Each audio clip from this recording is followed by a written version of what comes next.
Welcome to TOCHI Stories. Please don't forget to like, subscribe, and turn on post notification because it will mean the whole world to me. Now let's get right into the story. Brace yourself. Mocka was the kind of woman people turned to stare at, not just for her beauty, but for the quiet grace she carried in every step. With her cocoa dark skin, high cheekbones, and natural hair always wrapped in neat scarves, she moved like someone born to rule, but raised to serve. At just 23, she had the body of a model and the heart of a saint. She had been dating Darlington, her childhood friend, for over 4 years. He was everything kind and thoughtful, the kind of man who gave up his last meal to feed a stranger.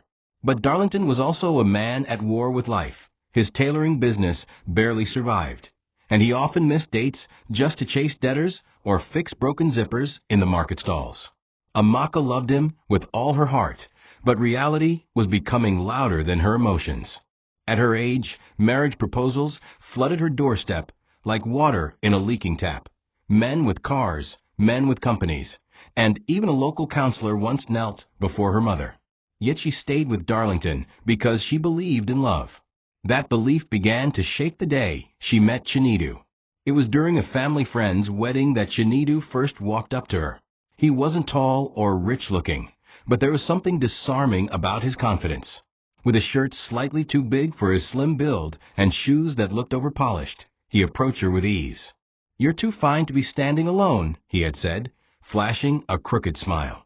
Mocka had laughed, mostly because of how odd his compliment was, but that laugh started a conversation that stretched for hours. Chinidu was a generator repairman who worked in a cousin's workshop, but he spoke with such certainty about life and the future that Mocka felt drawn to him. Most of all, he said the words she had been dying to hear for years: "I'm ready to marry. I just need someone who can walk the road with me." Unlike Darlington, who kept saying soon, Chinidu said now. She began spending more time with him, and though she still cared for Darlington, she was tired of waiting.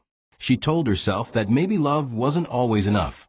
Maybe a man willing to commit today was better than a man still planning for tomorrow.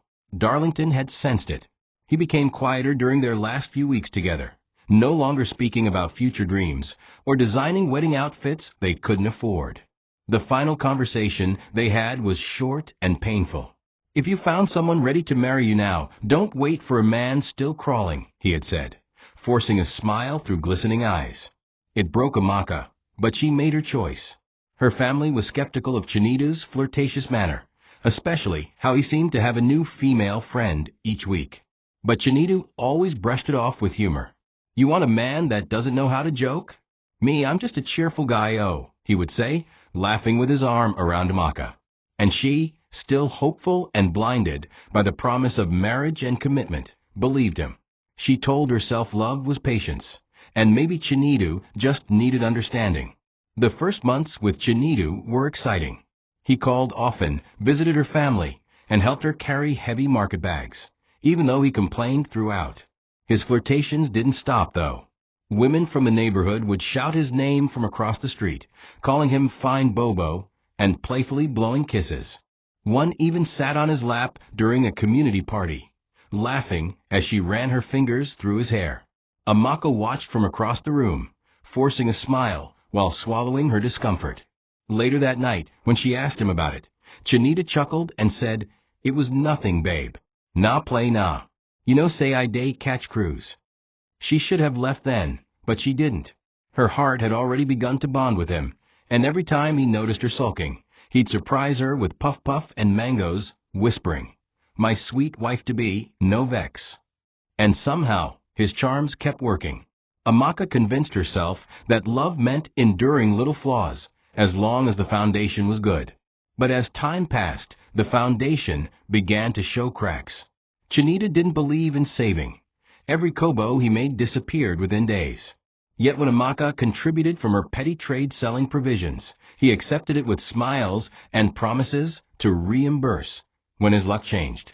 He would joke about how generous she was, even in front of his friends, painting her as the best woman a man could ask for. Yet that same man would wink at girls passing by and whisper nonsense into their ears, claiming it was just guy talk. People warned Mocka. Her closest friend, Ada, once told her, "If you want to cry for the rest of your life, marry a man whose lips never rest. But Mocka waved it off, believing she could change him, believing that marriage had the power to transform irresponsible men into loyal husbands. She thought her love, her sacrifices, and her patience would mold him into the partner she envisioned. Every time she thought of Darlington, it stung. She remembered how he used to listen attentively, how he sent her voice notes reciting Bible verses when she had bad days. But he never fought to win her back. Maybe he was too hurt, or maybe he believed in letting go of what didn't want to stay. Mocka cried herself to sleep on the night she accepted Chinidu's engagement ring. It wasn't the joy she had imagined, but more of a necessary step, an acceptance of stability over sentimental dreams. Chinidu wasn't a bad man, she reminded herself. He just had his flaws. Everyone does. And besides, he made her laugh. Sometimes laughter feels enough, until life demands more than jokes. Mocka Sacrifice started even before their wedding. She pawned her only gold chain, a family heirloom from her late grandmother, to help Chinidu rent a one-room apartment after his uncle chased him out. She lied to her parents, saying he had gotten the room on his own so they would be proud of him. She cooked for him, cleaned the house, and helped him draft a small flyer for his repair services, walking under the sun to paste it around town. When he fell sick, she used her market savings to buy him medication and even missed 3 days of trading just to stay by his side. People thought she had married into money. After all, Chinidu always walked with boldness and bought drinks in bulk at the junction. But what they didn't know was that it was often Mocka's money behind the show. She gave not because she was stupid, but because she believed that her loyalty would be rewarded someday. And Chinidu was not all evil. He did have moments of kindness, like the time he surprised her with akara when she complained of hunger, or when he helped her carry her sick father to the clinic. Those gestures were real, but they were crumbs scattered between bigger betrayals.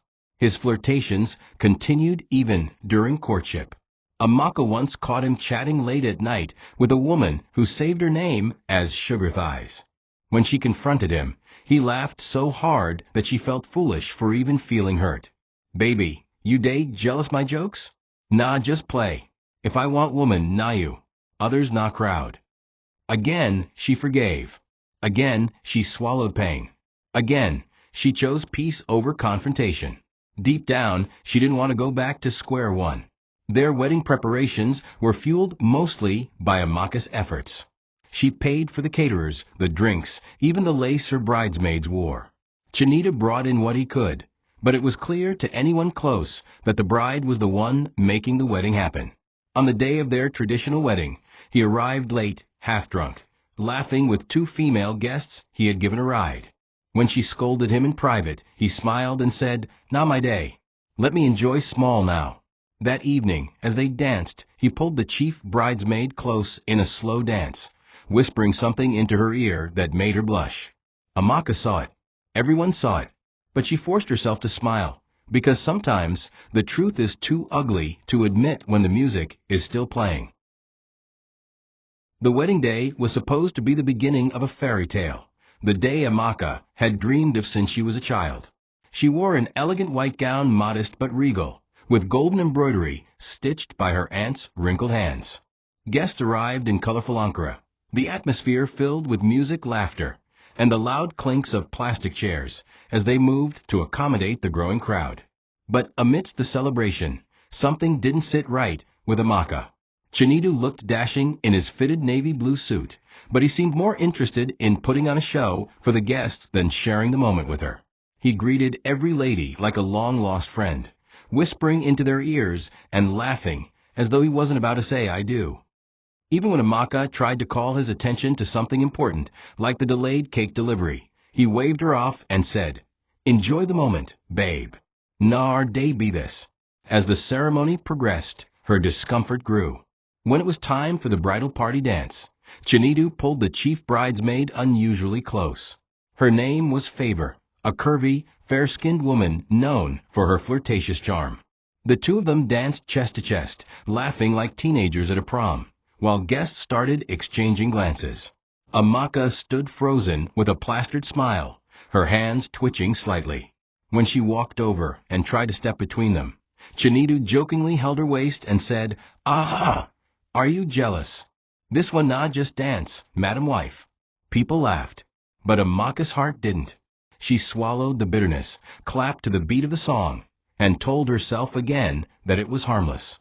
The day she had imagined for years felt less like a celebration and more like a performance.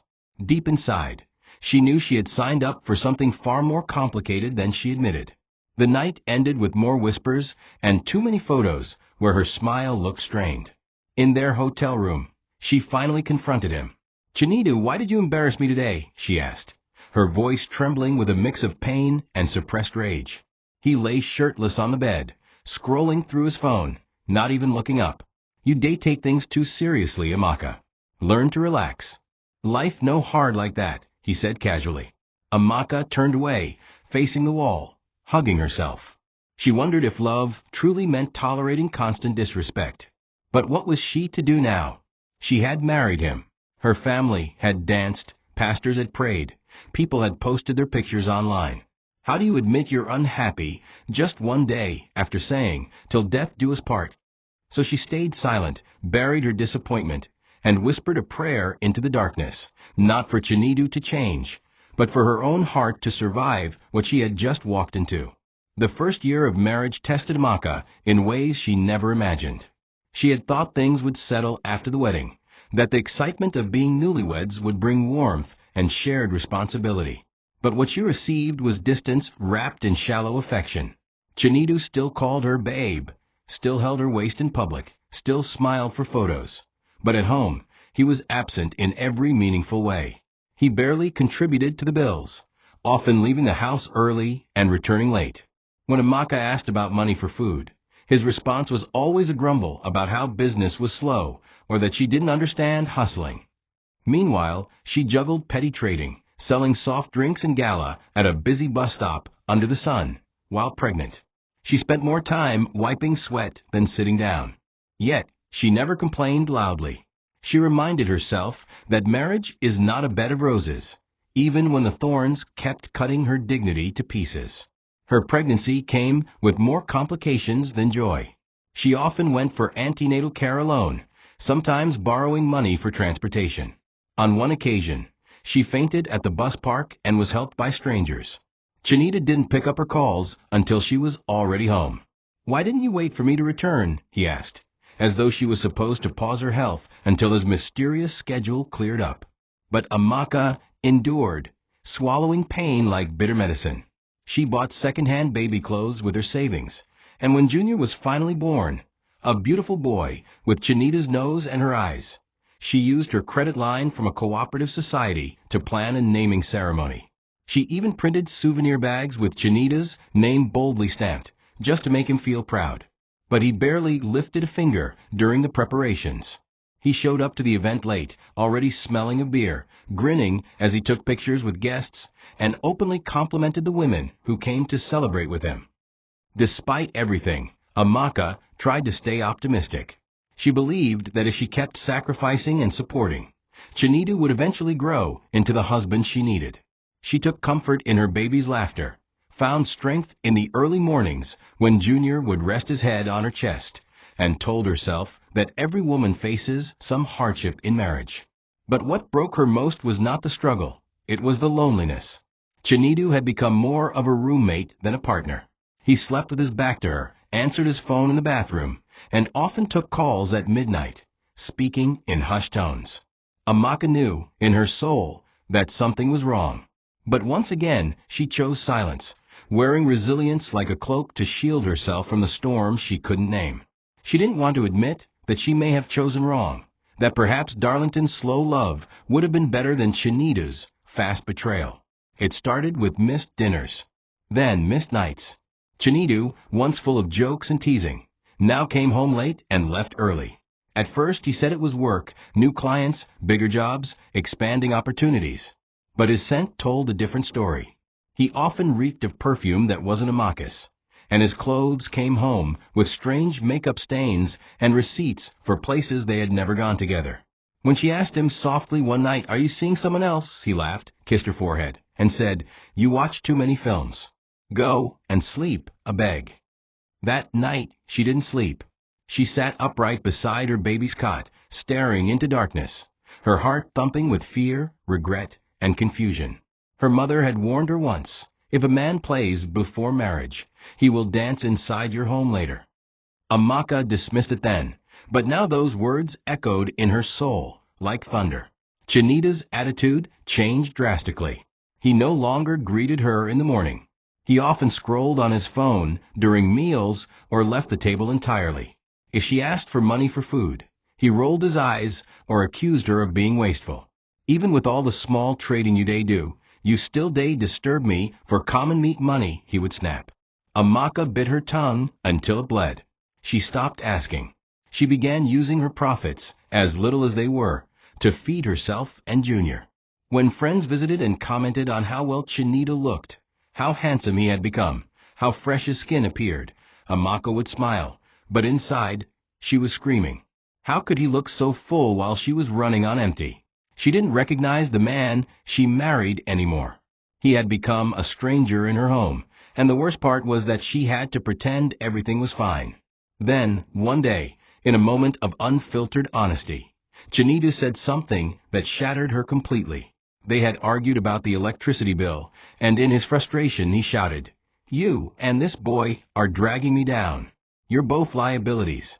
Mocka stood still, her ears ringing, her hands trembling. She held Junior tighter, as if shielding him from the venom of his father's words. That night, she cried while sweeping the floor, cried while washing plates, and cried while feeding her child. It wasn't just about money anymore, it was about value. Chinidu no longer saw her or their son as blessings. He saw them as burdens. And yet she stayed. Not because she was weak, but because she believed things could still change. After all, hadn't she given up everything for this man? Wasn't that worth something? But in the silent spaces of her mind, a question lingered. How long does one endure before love becomes self-destruction? It happened on a humid Thursday evening. Chinidu had walked into a local bar to meet up with a friend who owed him money. The friend didn't show up, but Chinidu noticed a small lottery booth near the entrance of the bar. Men were clustered around it, arguing over winning numbers and near misses. One of them jokingly said, "Not only bold men day win. Poor man no day fear last card." Something about that statement stirred something reckless in Chinidu. He walked over, bought a ticket with the numbers he'd seen once in a dream. His birthday, Mocka's birthday, and the last 3 digits of their son's delivery hospital invoice. He didn't even tell Mocka about it when he returned home that night. The ticket meant nothing to him. It was just another small gamble in a life where luck seemed to avoid him like a plague. He dropped the ticket in his wallet and forgot about it, choosing instead to focus on new girls he had been chatting with on Facebook. When the results were announced a few days later, Chinidu was on his way to a hotel with one of his weekend distractions. He stopped at a kiosk to buy a drink and saw a poster announcing the winning numbers. His heart stopped. He checked again, pulled out his ticket with trembling hands, and stared in disbelief. It was a match, all the numbers, in exact order. Chinidu had just won over £1,000,000. He staggered back, nearly spilling his drink. The girl beside him squealed when he told her, and within minutes, she called 3 of her friends to celebrate with them at the hotel. That night, Chinidu didn't go home. He booked 2 rooms, ordered pepper soup and drinks for everyone, and began spending as though the money had already doubled. It didn't even occur to him to call his wife or think about his son. He was finally free from poverty, from struggle, from what he now saw as a dull, dragging life. Instead of sharing the news with Mocka, Chinidu made a silent decision. He would enjoy the money on his own terms. He opened a new bank account, told no one, and lied to his wife that he got a contract to fix electrical problems for a hotel chain in another town. He started dressing differently, spraying more expensive cologne, and buying gadgets Mocka had never even seen before. She asked questions, but he gave vague answers. "I just hustle hard now," he'd say, pecking her on the cheek with a smirk. Mocka was happy for the change, hoping this meant they could finally pay off debts and move to a better apartment. But the happiness didn't last. Chinidu was rarely home. He was busy living his dream, shopping with women he barely knew, giving out cash to strangers in clubs just to hear them call him boss, and taking selfies with men he once envied. The lottery didn't just make him rich. It made him a stranger to everything he once claimed to love. The shift in Chinidu's behavior became impossible to ignore. He no longer pretended to care about dinner times or family discussions. His calls came late and often ended abruptly. He changed his wardrobe overnight, from old faded jeans to designer outfits and loafers that cost more than a Mocka's entire monthly profit. When she asked about their rent renewal or junior school fees, he would frown and say, "Why must everything be about bills?" You two-day nag. He began sleeping on the couch more often, sometimes claiming to be tired, sometimes pretending to watch late-night movies. Mocka knew she was losing him, but what terrified her more was the realization that she didn't know who he had become. His laugh had changed. His scent had changed. Even his silence felt like a stranger whispering in her ears.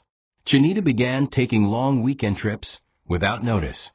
He would return with phones Mocka had never seen before, and perfumes with names she couldn't pronounce. Once, he came home with lipstick stains on his shirt. When Mocka questioned him, he didn't bother to lie anymore. "So, because of small makeup you want to shout?" "You be CID," he said coldly, pulling off his shirt and heading straight to the shower. Her heart bled, but she smiled in front of Junior. She told herself it was just a phase, that maybe the contract job was changing him, exposing him to a different crowd. What she didn't know was that there was no contract, only nights spent in lounges, betting houses, and with women who knew nothing about the years she spent selling her jewelry to support him. Chinidu had become addicted to this new life of temporary highs. He spent lavishly, tipped recklessly, and lied with confidence. And when the money began to reduce, instead of slowing down, he tried to impress even more, just to maintain the illusion. At home, Mocka began to shrink. She stopped talking unless necessary. She stopped asking for money and used her little business proceeds to keep food on the table. Junior noticed the change. One night he asked innocently, "Mummy, why does Daddy not eat with us again?" Mocka lied, "He's working hard for us."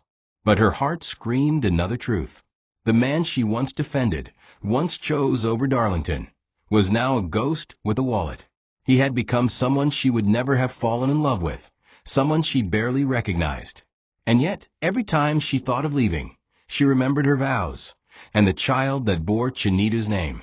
So she stayed, swallowing heartbreak like daily medicine, hoping the man she married would come back home in more ways than one. But the more she hoped, the more he drifted, like smoke escaping through a crack in the wall. It was a quiet Saturday morning when Mocka decided to do the laundry. Chinidu had left for another business trip and forgotten to pack some of his older clothes. As she sorted through his things, hoping to at least prepare his bag before he returned, her fingers brushed against something stiff in the pocket of his faded brown jeans, the same jeans he hadn't worn in months. She pulled it out, expecting it to be a receipt or a piece of paper. But what she held was something else entirely. A lottery receipt, dated months ago, with winning numbers circled and a transaction slip confirming a payment of over 1 million naira into a new bank account. Her heart stopped. The room seemed to spin. She sat down slowly, holding the receipt like it was evidence in a murder case. And in many ways, it was evidence of betrayal, lies, and a life built on deceit. She waited for hours, trying to calm her nerves. When Chinidu returned late that night, smelling of alcohol and cologne, she held out the paper. "What is this, Chinidu?" she asked, her voice barely above a whisper. He glanced at it, then laughed nervously. "Where did you see that?" he asked. "In your pocket," she replied. He scratched his head, trying to think fast. "It's not real. It was someone else's ticket. I just kept it for them," he lied. Mocka's hands trembled. "I checked online," she said. "The account name is yours. The money was deposited. You lied. You've been lying." Chinidu's smile vanished. His eyes narrowed. "So you've turned to investigator now? So because I got small change, I must carry you and your son on my head? You don't understand business." "You're not my mother," he shouted. Mocka felt a cold wave pass through her. The man who once knelt to propose to her now spoke to her like she was dirt under his shoes. In the days that followed, tension grew like smoke in a locked room. Chinidu barely spoke to her. He moved his important documents to a different corner, changed his ATM card PIN, and started locking his phone with facial ID. Mocka could barely sleep. Every night, she cried into her pillow not just because of the betrayal, but because she had no plan B. She had given everything to this man, her love, her body, her money, her faith. And now, he was shutting her out of the one thing that could have changed their lives together. She wasn't angry because he won the lottery. She was angry because he had forgotten her in the moment of his breakthrough. A man she had suffered with now treated her like she was the burden he couldn't wait to dump. She began to understand something painful. Sometimes, the man who begged for your help during hardship will become the first to kick you out during prosperity. The morning started like any other. Junior was playing with his toy car in the corner.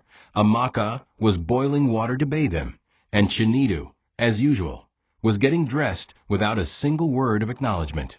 The house had grown colder, not in temperature, but in atmosphere. Conversations were reduced to grunts. Eye contact had become rare, and the warmth that once lingered between them was now replaced by a tension so thick it could suffocate. Mocka, though broken, had tried to make peace. She had told herself perhaps she had overreacted by confronting him so quickly about the lottery. Maybe if she softened her approach, he would come around and be honest with her. So she tried again. She asked him if they could sit down and talk. About what? He snapped, not even looking up as he tied his shoelaces. About us. About what we do with the money you won, she replied gently.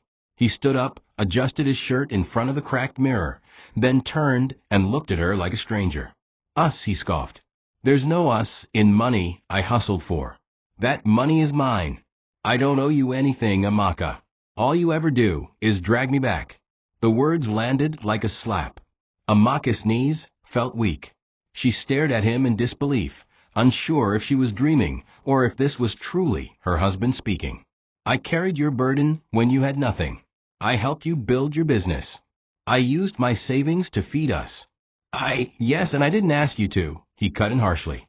That was your choice. You think you're entitled because you helped me when I was broke? Beg, carry your saint mentality, go somewhere else. Then, as if rehearsed, he added, you and that boy are holding me down. I can't move forward with all this stress.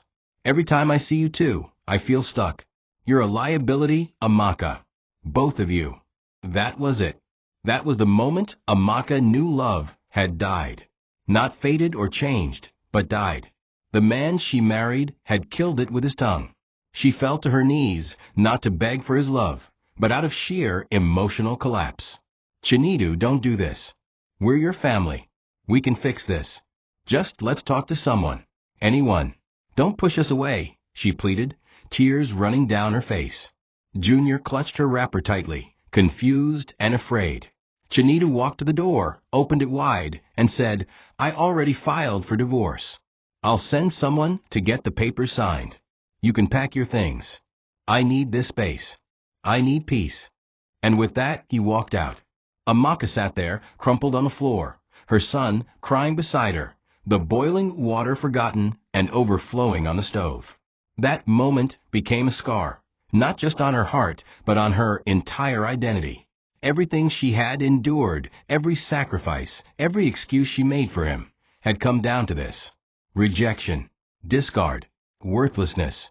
She had never imagined that love could turn into this kind of cruelty, silent, sharp, and devastatingly final. Mocka didn't even have time to grieve properly before life began to crush her with its harsh realities.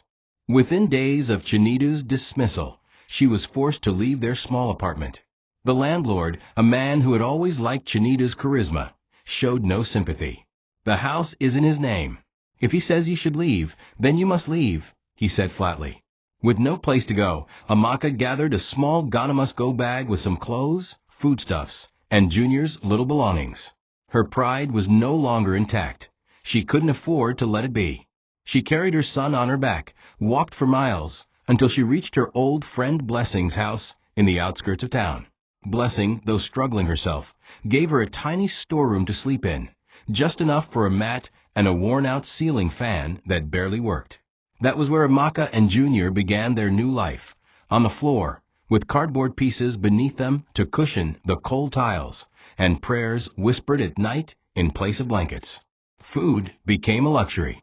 She fed Junior first, eating only when there was something left.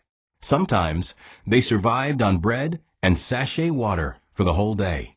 She sold her phone to buy provisions, then started hawking groundnuts and oranges in the hot sun to make ends meet. People who used to envy her beauty now walked past her with sneers. Some mocked her for marrying a man too fine to keep one woman. Others just shook their heads and said, "Now beauty no be sense." Mocka heard it all, but kept silent. She had no strength to defend herself anymore. Nights were the worst. Junior often woke up crying from mosquito bites or nightmares, and she'd lull him back to sleep with stories of better days. Days when Daddy used to take him on his shoulders, and they used to dance to loud music in the sitting room. She kept that illusion alive in his heart, even as her own crumbled daily. She couldn't stop thinking about how it had come to this. How she, who had given everything, ended up with nothing. Her eyes, once bright and full of dreams, now looked sunken from exhaustion and hunger. Her once glowing skin was now dull and dry.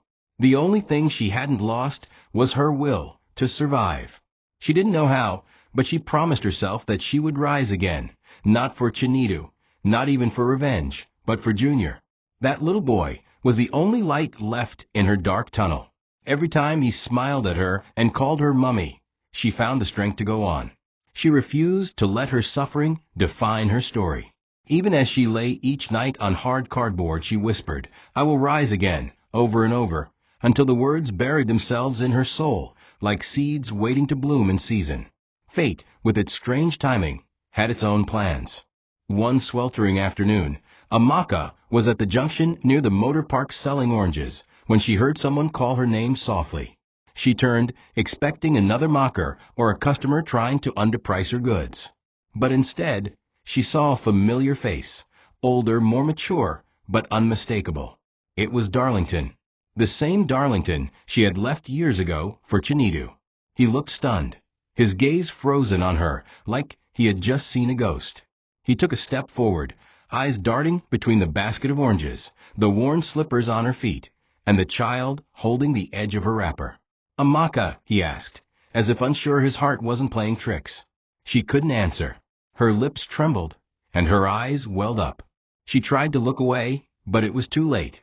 The past had found her. Darlington walked her home that day. She didn't speak much, and he didn't force her. She told him the basic story, that Chinidu had left, that she was struggling, that she was trying to survive. She didn't tell him how many nights she cried into her son's chest, or how she begged Chinidu on her knees not to throw them out. But Darlington saw it all in her eyes. He didn't gloat. He didn't remind her that he once waited for her, that she chose another man over him. He simply said, "I have a small shop now. Come help me. You don't have to suffer like this." Mocka broke down, not just because of the offer, but because of the kindness, the kind she hadn't tasted in years. She nodded slowly, gripping his hand, overwhelmed with a strange mixture of shame, gratitude, and hope.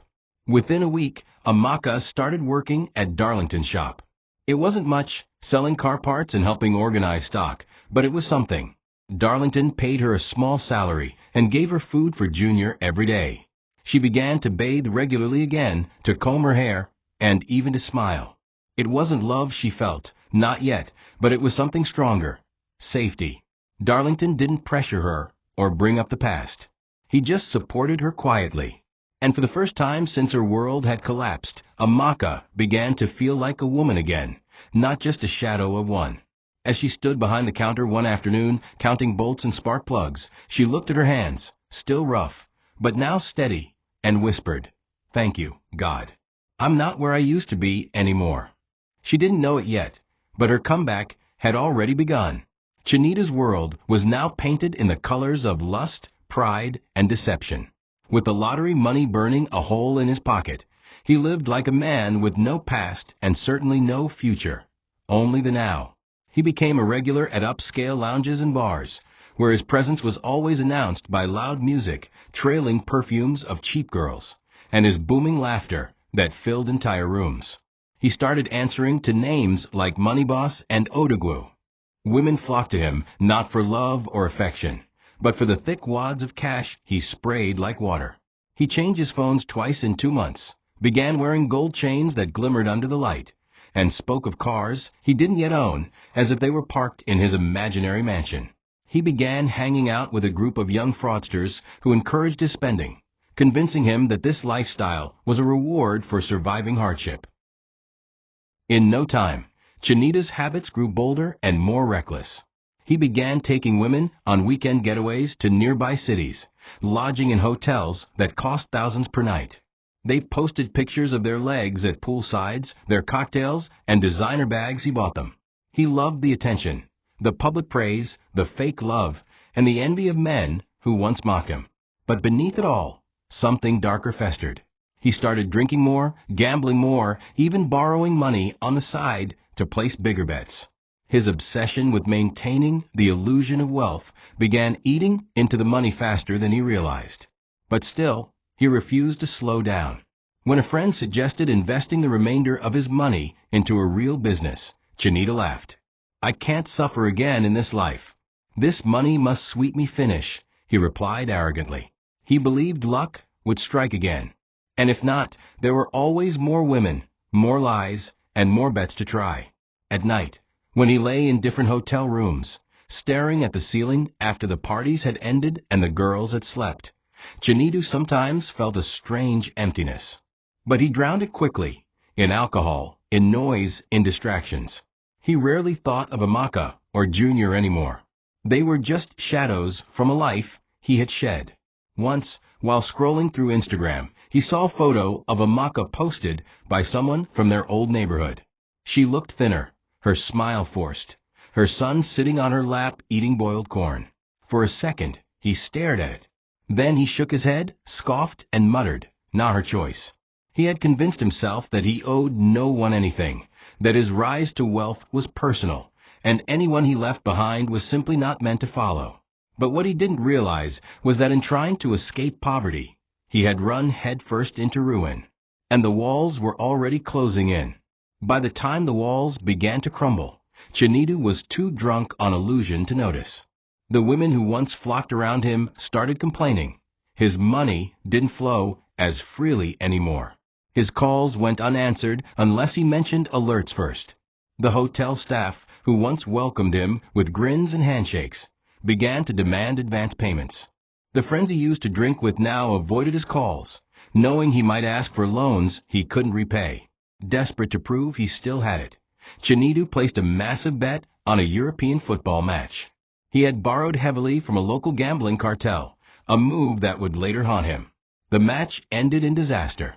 The team he put his trust in lost by one unexpected goal, and with that one goal, Chinidu lost the last significant portion of his money. When the reality hit him, it wasn't immediate despair, it was denial. He laughed nervously, checked the results again, and then checked his balance. Empty. His palms began to sweat, and for the first time in months, he felt fear crawl down his spine. The men he owed didn't wait. That same night, 2 of them visited his hotel room. No smiles, no small talk, just fists and threats. They dragged him out, took his watch, his chain, and warned him never to show his face again unless he had their money.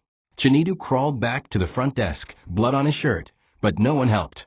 The manager simply said, "Your bills are overdue. You can't stay here anymore." Humiliated and bruised, he packed what little remained of his belongings into a nylon bag and left. He had no car, no house, and no home to return to. He thought of calling Mocka. Maybe she could send him transport fare, but pride stopped him. Instead, he wandered the streets that night, pretending he was just out for fresh air, even though his feet ached and his stomach growled. Days passed, and his situation worsened. He tried calling some of the women he used to spend lavishly on. None answered. One even blocked him. He went to one of the bars he frequented and begged to speak to the manager, hoping for a job. "You? After all your chakra?" "A bag, Commandeer," the man laughed. His clothes began to stink from sleeping in public parks and under pedestrian bridges. He sold his last phone for food. Once a self-proclaimed otagu, Chinidu now begged pure water sellers for a sachet to quench his thirst. The money had come like a flood, washing away all he had, and when it dried, it left him naked in the sand. He had no idea where to go, only that the very people he thought he was better than, including Mocka, were now standing on higher ground while he drowned slowly in regret. Chinidu returned to the neighborhood he once called home, not with the swagger of a returning king, but the quiet shame of a broken man. He avoided eye contact with people, keeping his head down, his clothes dusty, and his gait slower than usual. The security man at the corner shop laughed the moment he saw him. "See who day come back like rat. Nah, so life day do person," he mocked. Chinidu forced a smile and waved like it didn't sting. He went to the house he once shared with Mocka, hoping the landlord might let him crash there for a few days. But the man didn't even open the gate. "You think say nah joke? You day owe me 3 months' rent before you disappear. If you no leave here now, I go call boys," he barked. Chinidu turned away, shame clinging to his skin like sweat. He wandered again, eventually settling under a shop canopy for the night, using his bag as a pillow and a tattered newspaper as a blanket. He tried to earn something, anything.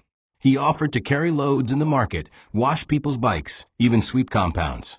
But every time someone looked at him, they remembered the arrogant, flamboyant Chinidu who used to toss money at girls and boast loudly about never being poor again. Now they mocked him. "Money done finish? Where your girlfriends now? Oga, a beg no bring bad luck come my shop." The insults rained like acid, and he had no umbrella. His pride shattered in pieces, each step he took reeking of past mistakes. He missed meals often, sometimes going 2 days without food.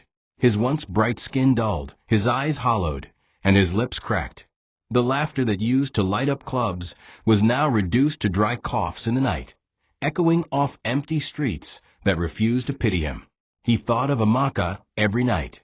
The way she used to press his shirts, serve his meals with a smile, whisper prayers into his ears before he left for work.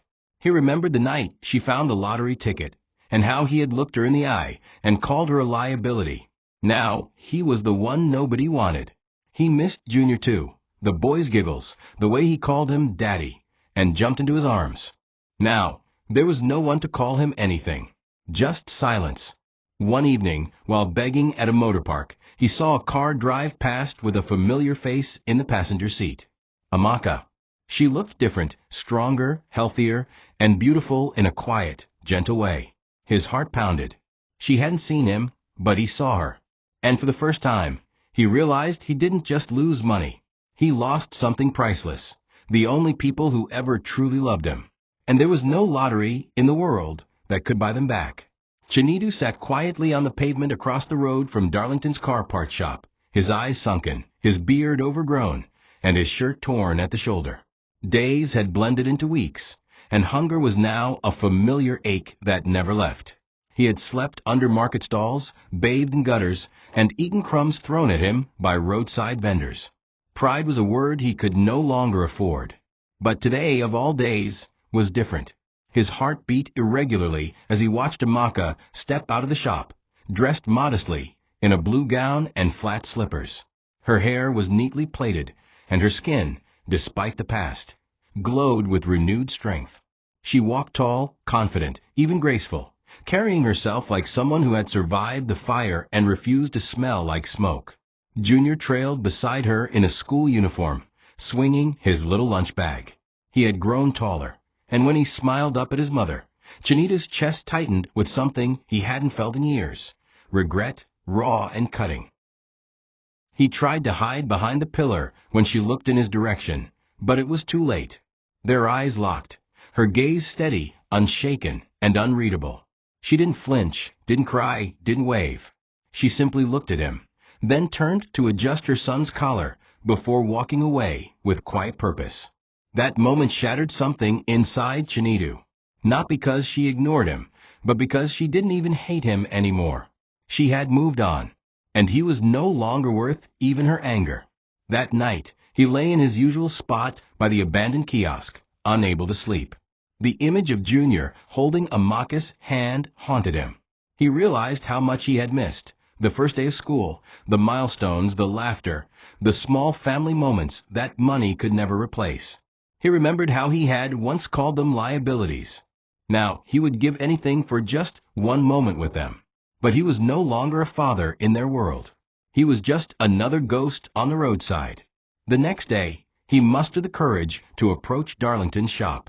He stood outside, shifting nervously, his voice almost a whisper as he asked a small boy, "Please, is that woman Mocka still around?" The boy nodded and pointed inside. Chinidu stepped forward, expecting to be yelled at, chased away, mocked. Instead, Mocka walked out calmly, wiped her hands on a towel, and stood before him. He couldn't look her in the eye. "I'm sorry," he murmured. "I don't know what I was thinking. I've lost everything." Mocka sighed, her face expressionless. "I know," she said. "I watched you lose it." He nodded, his knees buckling. "Please? I just want to see my son. Just once." She looked at him, long and hard. "You abandoned him, Chinidu. He cried every night asking for you. And now you want to show up like nothing happened." He fell to his knees, tears spilling down his cheeks, but she didn't move. She didn't slap him. She didn't yell. She simply turned and walked back into the shop, leaving him there, crumbled like the man he once was. Days after his humiliating encounter with Mocka, Chinidu found himself pacing around the neighborhood like a restless soul. The rejection wasn't what hurt most. It was the realization that he truly had no one left. His so-called friends had vanished. His extended family wanted nothing to do with him after hearing of his reckless behavior. And now even the woman he once called mine looked at him like a passing stranger. He borrowed a pen and a sheet of paper from a schoolgirl sitting under a tree near the community church. That night, under the flickering light of a broken street lamp, Chinidu wrote the first letter he had written in years. Not a letter of love, but of apology. His handwriting was shaky, the ink blotched in places where his tears had fallen, but his words were painfully clear. He told Mocka everything. How he had won the lottery, how greed had consumed him, how he believed the world owed him joy, and how he lost himself trying to impress people who never cared. He ended the letter not by asking for forgiveness, but by acknowledging that he didn't deserve it. He slipped it into an old envelope and gave it to the same neighbor who once helped him carry his drunk body home years ago. "Please, just make sure she gets it," he said. The man nodded and walked away, leaving Chinidu to sink back into his reality. Mocka received the letter the next morning. She held it in her hands for minutes, debating whether to read it or toss it in the trash. Curiosity won. As she read through the pages, her face remained blank. There was no satisfaction in knowing he regretted it. There was no vindication, only sadness. She folded the letter back, placed it in her drawer, and whispered a soft prayer, not for Chinidu to return to her, but for her own heart to remain soft, even after being broken so many times. That weekend, Junior asked her, "Mummy, who was that man we saw the other day? The one with the old shirt?" Mocka looked at her son, innocence glowing in his eyes. She swallowed hard, unsure how much to reveal. "That was someone I used to know," she replied. "He's not a bad man. He just made bad choices." Junior nodded, satisfied. He returned to playing with his toy car, unaware that the man in question was his biological father. Mocka didn't know if she would ever tell him. Maybe one day, when he was older and ready. But for now, her priority was giving him a life without scars. Chinidu's letter remained tucked away, unopened a second time, a reminder that even apologies, though sincere, sometimes come too late to fix what has already been lost. Father's Day came quietly, unnoticed by many, but not by Chinidu. He had seen the posters on shop windows, the adverts on small TV screens through barbershop doors. Everywhere he looked, there were images of smiling fathers with their sons, lifting them on shoulders, tying their shoelaces, eating together. It stirred something deep in his soul. For the first time, he wasn't thinking of money or reputation. He was thinking of Junior, the little boy who once called him Daddy, with a voice filled with joy and pride. That morning, Chinidu used the last money he had to buy a plastic toy truck from a roadside vendor. It was slightly cracked, but to him it was priceless. He cleaned it, wrapped it in a newspaper, and waited outside the gate of Junior's school, hoping to catch a glimpse of him as he came out. The sun was scorching, but Chinidu didn't care. He stood there for hours, gripping the small package like it was his lifeline. Other parents arrived with cars and bikes, some bringing cake and balloons for their children. He watched with envy, guilt, and longing. Then he saw him, Junior, walking out of the school gate, his hand firmly held by Darlington. The boy looked happy, well-fed, and full of life. Chinidu's lips quivered as he took a step forward. But before he could say anything, Junior looked up at Darlington and laughed, saying, "Uncle D, let's buy suya on our way home." They walked past Chinidu without even noticing him. He was invisible, just another worn-out face in the background. He wanted to call out, to say, "Junior, it's me." But his voice failed him. All he could do was watch. When they disappeared from sight, Chinidu sat on the pavement, his gift still in his hand. He unwrapped it slowly, stared at the toy truck, and then broke down. Not in anger or bitterness, but in the silent weeping of a man who knew he had failed. Failed not just as a husband, but as a father. He sat there until nightfall, hugging the toy like a child himself, whispering apologies into the empty air. A small boy walking past offered him a sachet of water. Chinidu took it, muttered a weak thank you, and realized something painful yet clear. This was his Father's Day. No greetings, no cake, no hugs. Just memories, regrets, and a broken toy truck. He didn't need a mirror to see the truth. He was no longer Daddy. He was just a man who once had everything and lost it all. A week after Father's Day, Chinidu stood outside the local community park, clutching a worn bag that contained the last of his clothes. His face was weather-beaten, his slippers broken, and his pride completely dissolved. The quiet park, once a place of relaxation and laughter for families, now held only one purpose for him: redemption.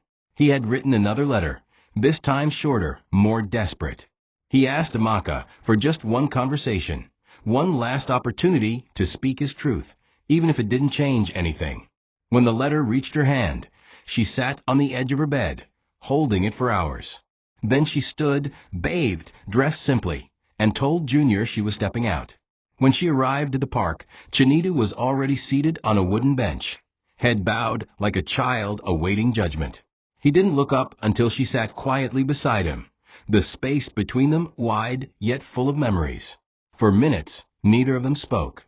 The air between them was filled with old wounds, unsaid words, and the kind of silence that can only come after two people have seen each other at their worst. Finally, Chinidu spoke, his voice hoarse. "Thank you for coming." Mocka nodded slightly, her face unreadable.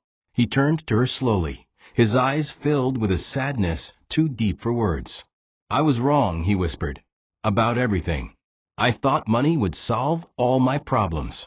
I thought you were holding me back. But the truth is, you were the only person who ever stood with me." Mocka blinked slowly, her throat tight. "I didn't come here to relive the past," she said.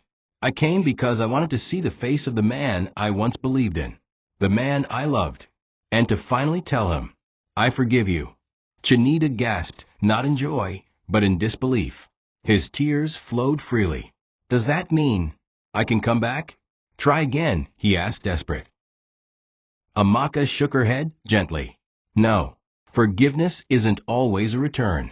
Sometimes it's just release." She stood, dusted her gown, and looked at him one last time. "You don't get to come back, Chinidu, but you do get to move forward. Use this pain. Learn from it. Change for good." And with that, she turned and walked away, her figure shrinking with each step, while Chinidu sat on the bench trembling, holding his chest. For the first time, he realized what true loss meant, not the loss of money or possessions, but of love, of trust, and of a future that could have been. He had begged to open a door, but what stood behind it wasn't what he expected. It wasn't home. It was the finality of choices made and the weight of consequences that never fully go away. Not every door should be opened, especially when you were the one who slammed it shut in the first place. The sky was overcast that morning, gray and heavy with unshed rain. Chinidu sat under a mango tree by the roadside, his eyes fixed on nothing in particular. The same road he once sped through in taxis, with loud music, now stretched silently before him, unforgiving and endless. His hands trembled from hunger, his back ached from sleeping on the ground, and his heart carried the weight of too many bad decisions. In his shirt pocket was the faded lottery ticket, the symbol of everything that had changed his life. He pulled it out, staring at the numbers that once made him feel invincible. It had bought him freedom. Yes, freedom from hardship, freedom from struggle. But it had also become his chain. It gave him wings, and then clipped them mid-flight. It gave him illusions, and then shattered them with truth. He clenched the ticket in his fist, then slowly let it drop into the gutter beside him. A soft honk brought his head up. A black Toyota pulled up across the street. From inside, a woman stepped out in a green Ankara dress, her posture confident and peaceful. Mocka. She walked to the back seat and gently helped Junior out, now older, stronger, and carrying a stack of exercise books. They laughed about something, maybe schoolwork, maybe a joke, and then walked into the pharmacy nearby. Chinidu watched them like a man peeking through a window into a world that had moved on without him. They didn't see him. Or maybe they did, and just chose not to react. Either way, the message was clear. Their lives had healed. Mocka looked like a woman who had rebuilt herself from the dust, and Junior looked like a boy with stability and love. Chinidu wiped his tears with the edge of his sleeve. That could have been his world. That should have been his family. But he had thrown it away in search of something that was never real. As they drove off minutes later, Chinidu stood from the gutter's edge, dusted his clothes, and took one slow step forward. He didn't know where he was going. He had no job, no money, and no home. But for the first time, he didn't walk with arrogance or delusion. He walked with truth. The truth that what he had lost could never be bought back. That some mistakes are not just regrettable, but irreversible. He was a man who had tasted both fortune and foolishness. And now, all he had was this: the memory of a love that once saved him, the image of a son who no longer called him father, and a life waiting to be rebuilt from rock bottom. The lottery gave him freedom, but it cost him everything that truly mattered. And as he walked into the horizon, there was no applause, no miracle, just the sound of a broken man learning how to breathe again. Thank you for watching this video. What did you learn from this story? Drop it in the comments. Please make sure you like, comment, and subscribe to my YouTube channel TOCHI Stories for more.